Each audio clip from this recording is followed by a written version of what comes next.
So, this is it, pansit. Ito po yung unahan. So, papagawa na kasi ito. Napapagawa na yun? Opo. Oo. Kaya ako po ay pinakapunta doon. Ko lang po, wait lang po. Chat na lang ako, ma'am, sa inyo mamaya. Sige po, sige po.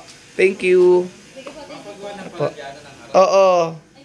Kailan po pala ipapagawaan? Matagal pa naman. Matagal pa naman po. Ayan, this is it. So, yung mga gamit po kasi na yun sa kaibigan ko, di ko pa tanggal. Ito po yung kwarto. Yan, may kwarto siya, may higaan. So, syempre, tatanggalin ko din po yan. Yan. Ito po yung CR. This is it, the CR. O, ayan ang CR po, guys. Ayan. Kasi masyado pa naglinisan. And also, ito po yung likod. Ayan, may likod po siya. Kaya lang, guys, hindi ko pa siya nalilinisan kasi busy pa ako eh. O,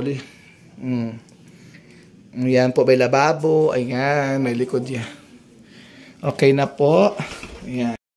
Mga pare kong peke, magandang hapon po sa inyong lahat. Ako po nga po nandito sa bahay na ulit muli ng aking kaibigan na si Angel. So ngayon, kasi nga po, nung nagpunta po ako dito, yung tubig nga po may tali. So wala pong tali. Wala po kaming tubig, kaya po kami ay hindi masyado nakapaglinis kasi wala pong tubig. So ngayon, ito pagkakataon pa rin po, hindi pa rin po nabubuksan yung tubig, ay nabayaran ko na po yung tubig. So, hindi ko lang po alam. So, pa-follow up ko na lang po sa opisina. So, yung kasama ko po si sister. So, sila daw po maglilinis. Tutulungan daw nila ako maglilinis doon sa likod. Ay, hindi ko pala tutulungan. Sila po maglilinis. So, sayang para mga invite ko. Ibabayad ko pa sa iba. So, sa kanila ko na lang ibibigay ibabayad sa kanila. So, yun lang. Mga Marta kapare kong peke. So, mapakita ko sa ito masyadong maingay sila. Ayan. Kami maglinis, magwalis-walis at maglinis sa bahay ni Angel. Kasi nga, sobrang init. Tsaka alam mo, pag-August na patag, paglagas talaga, hindi masyadong maraming rason. Kaya dinarap na rin namin itong trabaho na ito. Sayang pa at pambili namin ng pang-araw-araw namin. Mga needs namin, guys. So, yan yung isa kong anak na peace na asal. Ano message mo kay Angel? Ay, Angel, hello. Ito yung itong bahay mo. Kita mo naman, talaga namang pagdating sa pag pinapalinis na nandito talaga mga angel na mga aswang. Itinibat natin para mag-ingat ka dyan and huwag ka mag-alala sa bahay mo at uupahan ko ito bukas. So, huwag ka linisan. Hindi nga po, ano lang yan kasi wala pang tubig. So, ayan po. Malinisan din yan. Ito, punasan na ilabas mo na ito, Kip. Sa harapan. Ayan guys, lalabas na po yan. Kasi ito lang, mawalsan lang naman yan. Kasi wala pang tubig. Nakatubig pala ang siguro ay bukas. Kasi papalo up ko po muna. Ilabas mo na yan sa harapan. Tsaka yan kasama yan. Dahan-dahan lang ha. So ayan mga Mart, mga park. Kung tingnan na naman po, ang dumi na naman oh. Ayan. Ayan. Kaya na po oh. Si Galina. Kit, walang daspan. Dapat kiwain mo ng daspan sa utatapon yan. Huwag mo ng daspan. Subukan mo na ako ng daspan, guys. May daspan ako dito, eh. So, ayun. Kuya Bahaw, pera ang daspan mo. Ilan po ako ng daspan. Ayun. So, pasok ulit ka. Sobrang init talaga, guys. Nalinisan ko ito, guys. Kaya nga, wala nga pang tubig. Hi Angel, magandang tanghali. Walang sa bahay ninyo. So sana naman minsan-minsan padala ka naman kahit pang Jollibee. Patikim man lang sa aming paglilinis. Wala nang bayad tapos wala pang Jollibee. Sigana na lang ng tigay. Share lang yung best. Charot lang yun. Ayan. Ganda. Sige go. Madali lang naman na yan. Tapos na agad. Yan. Kabuk, okay na po yan. So, baby, tomorrow na lang po or next week papupunasan ko to. At least malinis-linis naman na siya. Okay na po. Yung linoleum nga, sira-sira na guys. So, kailangan ko na siguro itong palitan. Kakaya naman dun sa titira. Alikabok. First, ayan, go for the gold. Guys, ito guys, hakutin ko na po ulit ito dun sa Lumina. Kasi ito po kasi galing na doon, ay binalik ko po uli. Ay, hindi ko po akalain po na may mangungupahan pa ulit. Akala ko kasi, wala nang pag-asa kasi post ako ng post, wala naman pong nag-comment. Ay bigla na lang po may nag-comment at may-message po sa akin. Kaya ayan na naman. Nadalhin ko na po yan sa Lumina. With the kama, babalutan daw po yan. Pinababalutan po yan ng sister ko ng black bag daw po. Para daw po pag uwi niya ay may magamit. Di bumili ka ng black bag. Ayan. Galit tuloy. Oh. Samahan mo na ng with love, Jollibee. Yan, with love, Jollibee. Paano ba ka nababalik ang nakaikot ang electric fan? Alikabo. Ayan.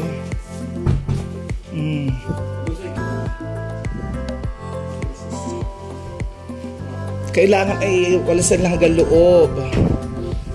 Ayan. Oh, guys, diba? Oh, go lang, mga sister. Wala bang merienda? Meron po dyan. Mamaya po ang merienda. Di pa nga po nakakatapos ang trabaho. Mamaya, bibigyan ko kayo ng pampili ng bibilang ko kayo ng subarutsut, merienda. Oh, tapos na. Ayuda. Oh. Wala pa kasi pong pang-ayuda. So, ayan po si Kit. Siya po yung dating nasa bahay. Ngayon po ay siya po ay na-evict na sa bahay. Kasi nga po, mas gusto niya po sa outside world. Kasi marami daw pong mga lalaki sa outside world. Kaya po siya, ay mas pinili niya po, ayaw niya po niya sa bahay ni Becky Lafea. Ang bahay ng kanyang mami. Ang lidyana niya. So, yung isa po kasi, unang-unang na-evict yan. Unang-unang po na-evict, hindi nagustuhan po ng taong bayan. Masyado daw po istariray. Kaya po na una na-evict. Hindi ka masaya sa isang lugar, tapos hindi ka magkasundo. Hindi lahat ng nasa isang buong bahay. So, kailangan talaga na kailan may isang kantin. Correct. Kung sino yung matira, yun ang matibay. Yes, tama po. Yung sabi nga ni Amanda, aanin daw niya po ang pera kung hindi naman daw po siya masaya. So, gusto lang daw po niya ito sa masimpleng buhay, pero masaya siya. Ayun, kagaya nga tinasabi ni Amanda sa akin, na lagi yun. Na siya daw po ay masaya sa bugon.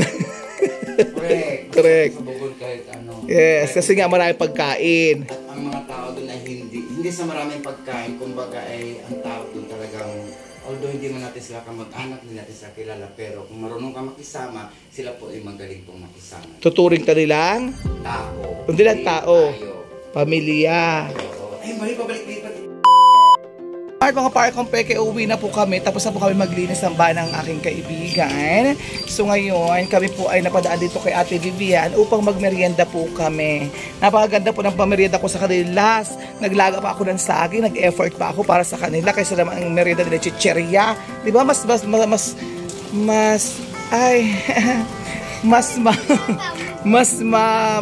yung sa akin kasi sa chicheria. So yung tambay po sila dito. Tambay muna kami kasi naghintay po ako ng tricycle. Wala po kami masakyan ng aking chikiting. So waiting po kami dito sa tindahan ni Ate Vivian at saka si sister. Sila po yung nagtumulong sa akin ng paglinis dun sa kabila sa bahay ni Beshi. So ngayon ayan po sila. O nagchichikahan po sila. Ganyan po talaga ang ginagawa ng mga marites kapag wala pong ginagawa. Yan pa o. Ay may tricycle na. Mga parkong peke, ayan, kararating lang po namin. So, nakauwi na rin kami sa wakas, guys. Sobrang init, kaya po kami din ay napa-stop. Ang tagal, guys, sa tricycle. Ang tagal, guys, ang sasakyan doon sa lugar na yun. Diyos ko, maghintay, ang sakit sa ulo. Umiyak ng anak ko para gusto lang umuwi. Kaya lang, wala kami sasakyan.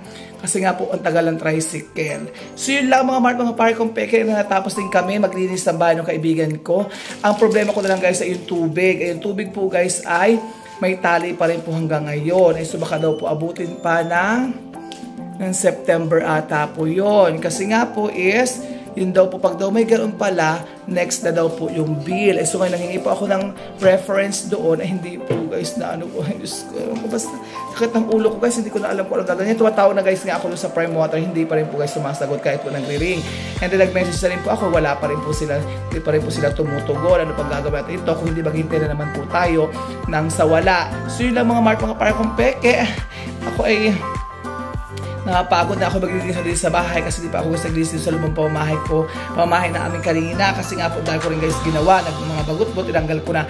So yun lang mga Mark, mga Parko Peke. Kung kayo po ay nag-enjoy po sa aking vlog for today, huwag na wag po natin kalimutan po supportahan po lahat ang aking po social media account. Ayan. At huwag din po natin kalimutan i-click po ang notification bell para po updated kayo sa tuwing ako po ay mag-upload po ng aking mga videos pa. So yun lang mga Mark, mga Parko Peke. Mag-iingat po tayong lahat at maraming salamat din po sa lahat ng patuloy pong sumusuporta po sa aking lahat ng social media accounts. So yun lang mga Mark, mga Parko Peke. Thank you so much. God bless everyone and see you my next vlog. Bye-bye! Thanks for watching.